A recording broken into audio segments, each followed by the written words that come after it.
Hey, what's up, NIMI family? This is Rodney reporting from the empty Let's Call. Just hoping everyone's doing right, staying safe, following the rules. And anyways, I just felt like I'm coming to work because I don't have internet at home. And so I've been coming to work and doing some stuff here, and had an experience today that I happened to catch on camera that I want to share with everybody.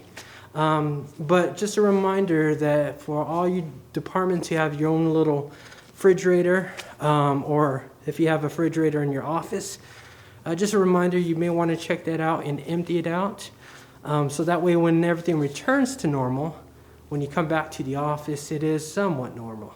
So with that said, I hope you enjoy. Well, I don't know, it terrified me, but hope you get a kick out of what happened today. Burritos and more. Buy local. What was that sound?